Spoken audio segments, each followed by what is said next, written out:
novamente juntos para a leitura e estudo do livro Transição Planetária, escrito por Divaldo Franco, sob inspiração de Manuel Filomeno de Miranda. Aprendizagem constante. Mergulhada na psicosfera densa das aflições humanas, a região em que operávamos permanecia terrificante. Embora o dia estuasse de luz e o céu azul turquesa, sem nuvens, estivesse deslumbrante em razão da claridade do sol, a presença da tragédia colossal estava dominadora na paisagem de destroços. Parecia uma área de guerra que sofrera pesada artilharia, acompanhada pela destruição da força aérea. Na praia imensa, antes paradisíaca, as árvores despedaçadas balançavam sobre as ondas tranquilas, ao tempo que se acumulavam nas areias e na vastíssima região atingida pela destruição da fúria do tsunami. As pessoas revolviam os montes de entulho, tentando encontrar os cadáveres dos desaparecidos, agindo como dementados sem rumo. Numa das barracas de emergência hospitalar, a movimentação de espíritos encarnados e desencarnados era muito grande. Encontrava-me em observação quando veio até o nosso mentor uma senhora desencarnada, com traços do norte da Europa, remanescente de sua última jornada terrestre, pedindo ajuda.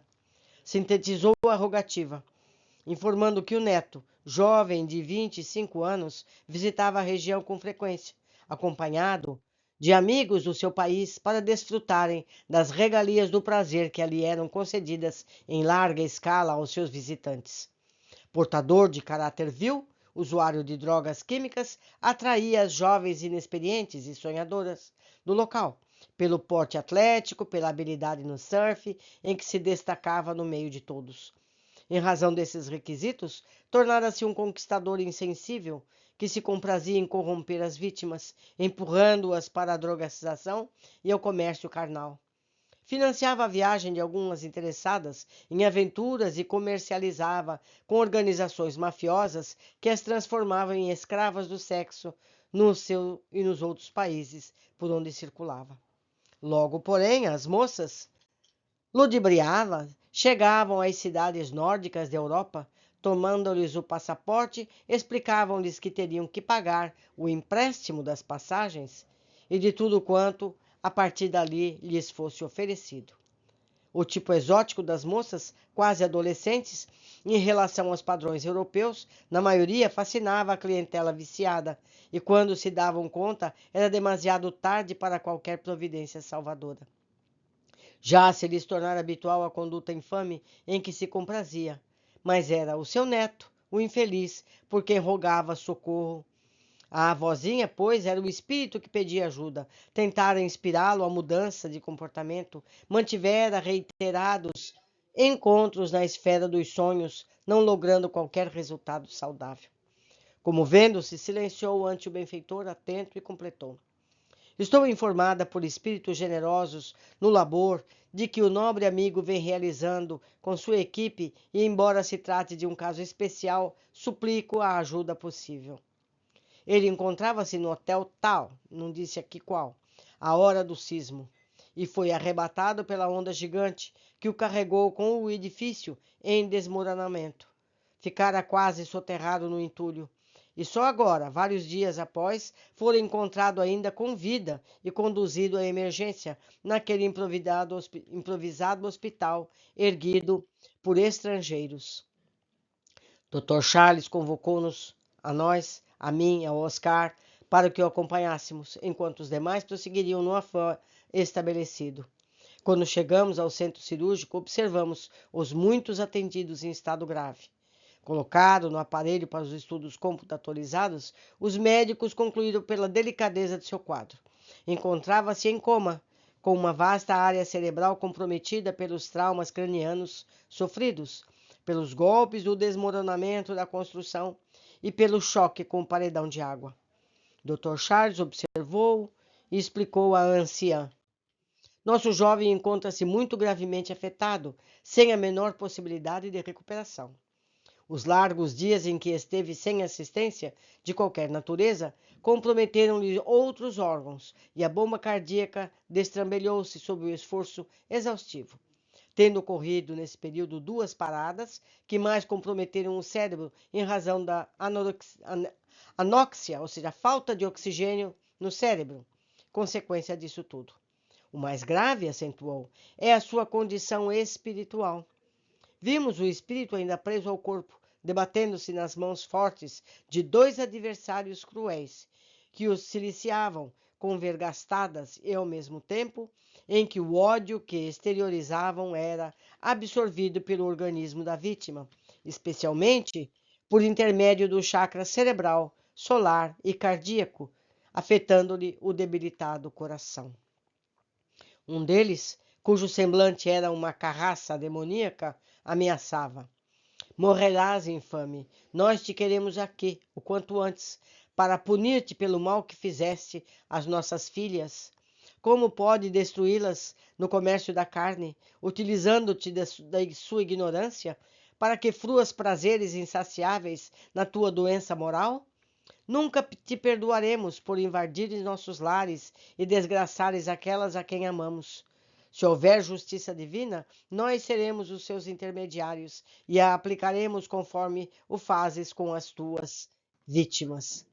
Estrondosas gargalhadas de loucura faziam-se acompanhar a cada acusação.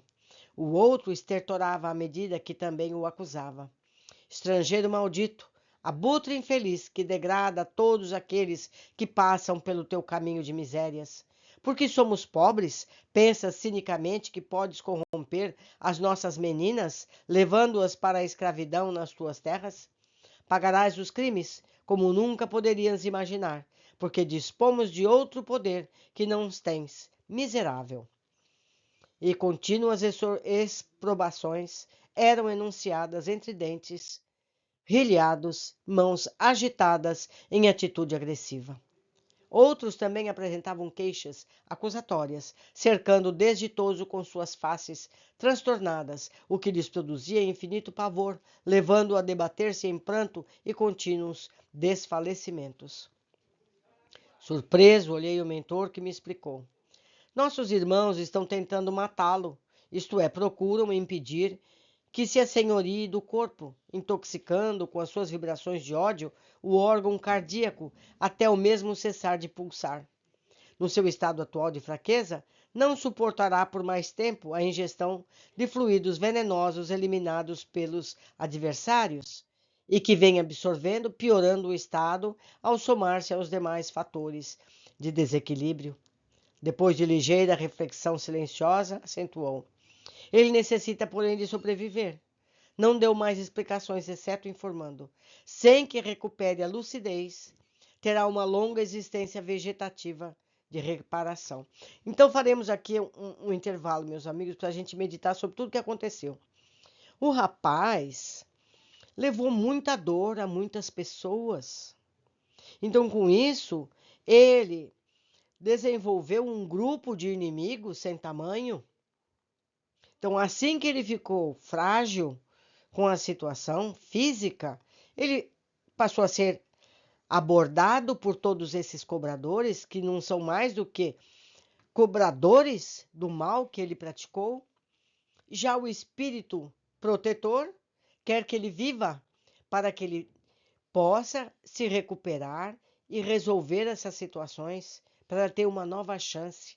Vamos ver como tudo isso vai se desenrolar. Vamos ler de novo o parágrafo anterior. Sem que ele, a vítima do tsunami, recupere a lucidez, sem que o rapaz se recupere, ele terá uma longa existência vegetativa de recuperação. Porque com tanta falta de oxigênio no cérebro, ele não vai ser mais aquele rapaz que ele era. Ato contínuo, acercou-se dos litigantes, condensando o perispírito até permitir-se ser percebido pelos algozes, e pôs-se serenamente a dialogar com eles. Reconheço, afirmou com tonalidade bondosa na voz, a justeza das vossas argumentações em referência ao paciente. No entanto, a aplicação da justiça compete a Deus. Não conhece em profundidade cada um de nós. Jamais saberemos como corrigir alguém quando dominados pelo ódio e desejosos de vingança. Nosso jovem é leviano, vem cometendo crimes hediondos, sem dúvida. Arrebatá-lo pela morte não será igualmente um crime perverso e sem justificativa, porque o mal de maneira alguma se insere no contexto da vida? Considerando-se, portanto, a circunstância, a vossa disposição de discipliná-lo, de retê-lo no além-túmulo, a fim de apressardes a sua punição violenta às leis soberanas, porque ninguém tem o direito de tomar nas mãos a clava da justiça. Furibundos, ambos reagiram, enquanto outros, agitados, entregavam-se à gritaria, tentando gerar perturbação. Não necessitamos de juiz estrangeiro, revidou um deles. Conhecemos as nossas leis e por elas, pelo Alcorão, assim como pela Sharia, saberemos conduzir-nos, aplicando as chibatadas correspondentes ao crime. E são vários os crimes de que desonra, degradação de vidas por ele cometidos, portanto, na terra, punidos com a pena de morte, o que estendemos até aqui. Agradecemos a interferência de cristãos em nossas decisões, permitindo-nos continuar com nossos propósitos, porquanto estamos dentro da lei. Isso poderia até parecer correto, aviltou o benfeitor resoluto. Não obstante, o Corão também fala em misericórdia, e que somente Alá, o justo, benevolente e sábio, podendo perdoar os mais perversos infratores. Maomé reconhece a grandeza de Jesus e da sua doutrina, portanto, a verdade tem caráter universal. E no nosso Intela não importa que a interferência seja por intermédio de muçulmanos ou cristãos, mas que esteja baseada nos sentimentos de misericórdia e de amor, ambos de caráter divino, portanto, inderrogáveis.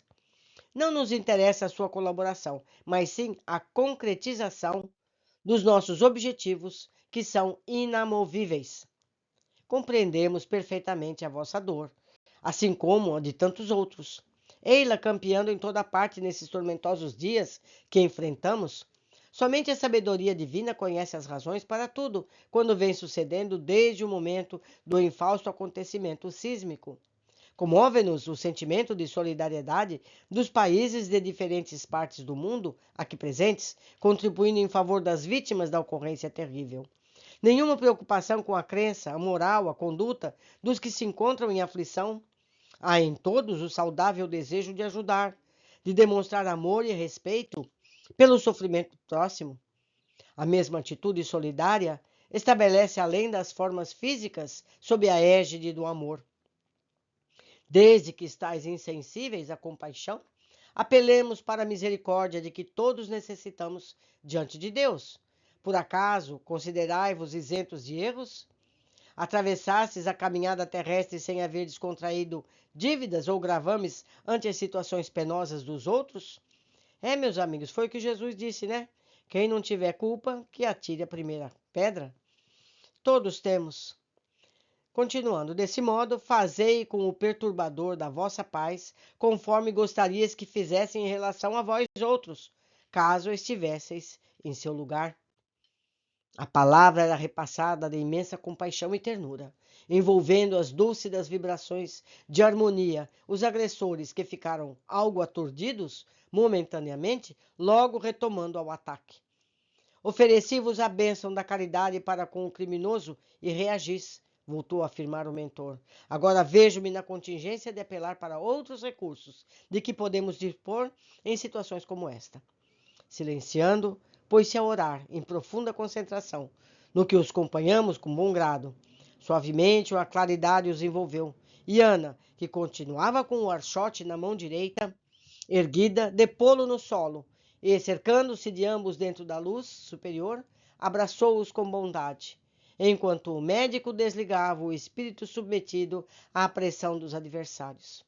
Subitamente, os dois adversários foram dominados por estranho torpor e, amparados pela enfermeira espiritual, foram colocados no solo, a fim de serem transferidos por generosos auxiliares convocados mentalmente pelo Dr. Charles, que então aplicou energias saudáveis no enfermo, em estado comatoso.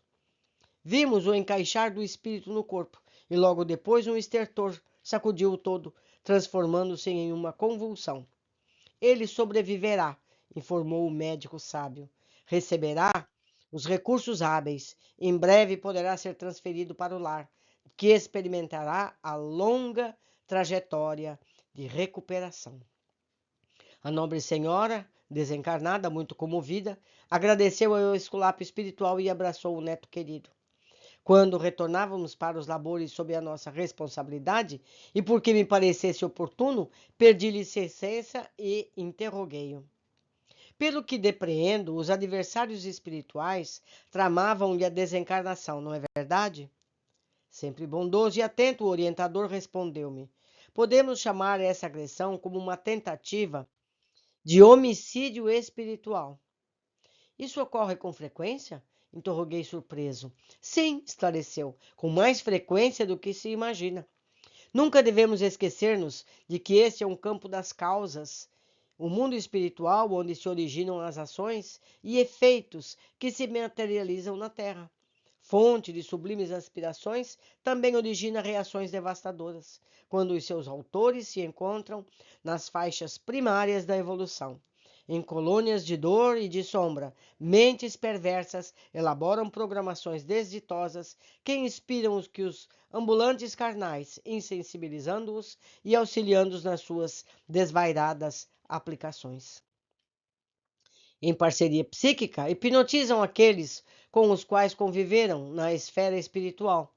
Esses desalmados perseguidores do bem e utilizam-nos com a frieza que nos choca, procedente desse modo das suas construções mentais devastadoras. Detido o espírito encarnado nas malhas vibratórias dos seus desafetos, em razão dos comprometimentos morais para com eles, torna-se sujeito à sua injunção infame, experimentando dores acerbas que podem provocar no corpo desgastes orgânicos.